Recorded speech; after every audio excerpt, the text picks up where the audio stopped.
Hey, how's it going? So, I want to hop on here and talk about the latest news with Meta.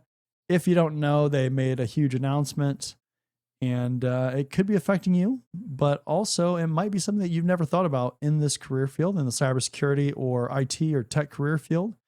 And it's something really important to talk about that not enough people talk about when you're coming through school or whatever the case is, your training program. You probably haven't talked a lot about layoffs. Probably talked about the idea, the optimistic idea of there being so many jobs and you'll always have opportunity. But the reality is layoffs happen. It's not just related to Meta. So let's be clear with that. It's happened in a lot of different companies over the years, over the entire lifespan of the country and the world and employment and everything like that. But it's something really important that if you are new to the career field or if you've been in the career field for a little bit and you've never experienced layoffs, to just think about, consider, be aware of that these things happen, why they happen, the things to look for, and what you can do to kind of prepare for that. So I want to go ahead and hop into this article real quick here. We'll talk about this and then we'll kind of break it down. So let me go ahead and switch over to the screen here. So Zuckerberg blames Meta layoffs on AI costs, says compute infrastructure and people oriented things are the biggest financial drain right now. So, of course, people oriented things that could be people just not working, manual labor, people just being redundant. There's all kinds of different things that can happen that can cause people oriented things as far as drain on financial drain on a company. So that's not completely uncommon. And then obviously compute infrastructure. If you are dealing a lot in the cloud, then you're going to use a lot of compute power, a lot of compute resources. Or if you have your own data center, then you could be just getting a lot of hardware, spending a lot on labor, spending a lot on electricity, whatever. There's all kinds of things you could be spending on that. So, especially in today's world, I mean, those are two pretty reasonable things that are most likely big drains on a lot of companies. Let's keep reading here. So, Meta is reportedly planning to cut around 8,000 jobs or 10% of its current headcount as soon as this month amid ongoing cost cutting measures, with further layoffs not ruled out either. 10%. 10% is quite a bit of people. So 8,000 jobs. This article, and I'll say this right now. This article, I don't believe says. I don't remember seeing it. It doesn't say where those jobs are, like specifically where they're located. So sometimes what you'll see is with layoffs, you might have a presence in, let's say, California and in Germany and Japan, and you decide to lay off a bunch of people in Germany or something. So it doesn't necessarily say that. So they're probably spread across the world because obviously Meta is everywhere. But that's always an important thing to kind of think about when we're talking about layoffs: is it located to a specific geographic region, because that could indicate leaving that region or shifting things to another region, another country, something like that, maybe because of political reasons or whatever. Let's keep reading here. So it talks about Chief People Officer Janelle Gale, which would be like your human resources. It says future layoffs potentially are on the cards. Worker morale is believed to be under huge pressure, with employees demanding more transparency. So this is one of the things that's always been a concern with a lot of these big tech companies, is this whole idea of not enough transparency, just kind of doing things, shifting things around, moving pieces, and not having any kind of transparency to it. So you're kind of almost surprised that maybe you're going to get laid off, or that you're going to get fired, you're going to get let go, downsized, whatever the terminology is that you want to use, but you're just surprised by that.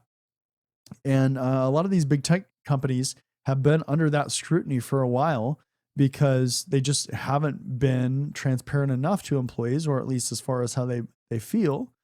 And especially if future layoffs are potentially on the table still, that can mean that a lot of other areas, a lot of other departments, job fields, professionals could be at risk, obviously. And if they don't know they're at risk, that can be a bad situation. So think about this in your career. If you're going along and you're doing your job, you're getting the skills that your company is using, but you don't know that you're going to be laid off, how can you prepare for those other companies or other skills that are maybe not necessarily specific to your company, things that other companies are using? So maybe you're completely using on-premise solutions and you're in the market, cloud is taking off, but you don't know that you're going to get laid off. So you can't prepare. You can't start learning about cloud or whatever the technology is. You can insert anything into there, but that's kind of the idea. So that's why it's really important that you should always be tracking what's going on in the market, the skills, the things that companies are looking for. Because if you're not, well, then you're relying on a company to help you out, which may or may not do that. They may not give you the right information. They may not give you the information that you're going to be laid off until it's too late. Maybe you need 6 months to prepare for that new skill, but you find out that you're going to be laid off in a month. That can be a very challenging situation. So not surprised here that a lot of these employees are concerned about that for sure. Let's keep reading here. So the company has already made around 1,700 workers redundant in 2026 via layoffs at FYI, and at least 4,300 in 2025. So redundant workers in a company, those are going to be the ones that are going to most likely be the first to go. So if you are doing the same job as somebody else, you're doing manual effort in a world where AI is kind of picking up and taking off, and companies are looking to implement AI things where they can. If you're doing a lot of manual work, redundant work, you're probably on the chopping block. And so you need to really think about that when you're looking at what work you do. How big is your team? How integrated is your work with other areas of the company? Is it critical that your job continues to happen and what you're doing continues to happen? Are they trying to research or find ways to automate the things that you're doing? These are all warning signs that you have to be aware of, because these are going to indicate that, yeah, maybe your job is not as secure as you thought, and you could need to shift either your skills and stay within the company or start looking external to the company because you might be laid off soon. So really important thing you have to think about. Again, this all comes down to planning and making sure that you're tracking what's going on, not only external to your company, but internal to your company as well. Let's keep reading here. Okay, so company capex continues to rise, estimated to be as high as $145 billion, which ultimately has ultimately forced savings elsewhere. So think about that as well. If you're in a company where all of a sudden they're starting to spend a bunch more money on certain things, maybe they're really investing in AI, that should start to set off warning bells in your head that, hey, I need to start looking at that skill because this company is really investing in that, and they are seeing that that is something they want to start implementing or start using more and finding ways to really utilize. So that's a really good example, right? If your company starts investing in AI, a lot of money, the writing's kind of on the wall. You need to look at that and take that as a sign. So especially with things like public companies, a lot of this information tends to be out there. So you can see in press releases and announcements from your company that, hey, okay, this is where the company is headed. Maybe the CEO gets on there and says specifics, we're going to invest in AWS infrastructure a lot, or whatever the case is. But you need to be tracking that stuff. That's why they have things like all hands calls and official press releases. If you're a shareholder, then you'll get that information as well. But if your company is a private company, you might not have as much of that information. So again, that's why things like all hands calls and quarterly calls and any kind of announcements that are made internally, you need to look at those and read those, watch those, and understand what is happening. Ask questions. Ask, what is the company's vision? What do we think is going to happen? What are the goals of the company that are impacting your individual goals or your team and department goals that you're trying to set goals for to help the company move forward? That's why you make goals that are aligned with the company's goals. And that's why you need to keep tracking those as well. All right. So this is Zuckerberg saying, emphasize that AI is not about replacing jobs. He's previously already acknowledged that AI does allow leaner teams to work more efficiently. So that's a key thing with AI, is that it's going to allow you to do things that maybe you needed more manpower to do in the past, but now because AI has gotten to a certain point, that you can go ahead and leverage it to do certain things. Maybe do some initial code review, bug fixes, find vulnerabilities, whatever. This is just a general kind of thing. But AI is a real thing, and companies are trying to, ideally, and this is a goal in general. Companies want to run as lean as possible. So that is not just like a specific team. That's in general. The less people that companies have to employ, the better off they see that, because they're going to have stronger profit margins, stronger bottom lines.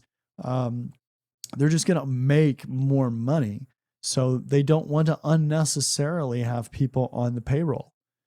It's really important. Again, this is all tracking what's happening, making sure that we're watching what's changing in a company, what's evolving, what skills are hot, what do we see kind of emerging. You can also check out actually job postings in your company, and you can see the skills and things that they're listing in there to see, oh, okay, well, this is a new skill that we hadn't talked about before, but now it's starting to pop up in job postings for new hires. Well, that's interesting. That's going to be a sign. Again, it's all about the signs. It's going to be a sign that you need to start looking at that specific skill, because something is probably going to happen.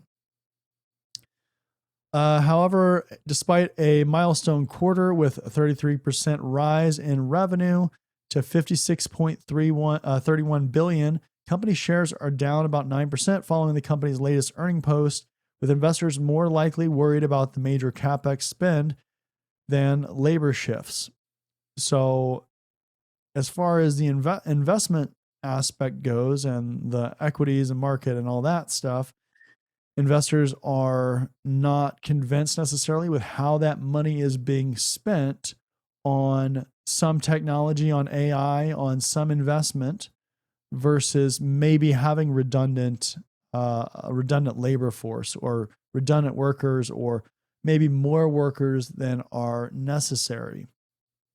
And so that's always an interesting thing with companies, is what do the investors think? Whether it's a public company, whether it's a private company, whatever, doesn't matter. But what do those investors think? Are they favorable? Do they have a favorable outlook on the things that the company is doing, and the positioning and the trajectory, the vision of the leadership team? Do they believe in that, or are they questioning that? Because if they're questioning it a lot, I mean, it's natural to question it. But if there's like an overwhelming consensus where they're very skeptical, then, as an employee, that might also start setting off alarm bells for you, that maybe that doesn't align with people that are actually tracking all this stuff and tracking these companies. And that doesn't align with what they think is realistic, or what really is the way of the future based on what everybody else is doing too. So again, all kinds of different things. Really, at the end of the day, I'm sure that this doesn't affect most people in my audience directly, because obviously there's only so many people that work at Meta in general. But you need to think about this stuff as far as being an employee, a professional, tech professional, cybersecurity professional, IT professional. You need to think about this stuff because, again, as I said at the beginning, this is something that people don't think enough about when they're selecting companies, when they're looking at places to work. Does that company have a stable situation, or are they laying people off? Are they going a certain way, a certain direction where they're likely going to downsize? All these things matter when you're looking at companies and when you're trying to decide where to work. So think about this stuff.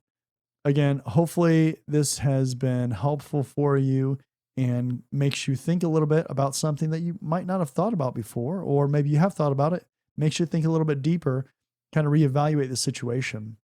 And if you hadn't heard about this in general, about this going on with Meta, then you got to hear more about it. So it's a win-win situation here.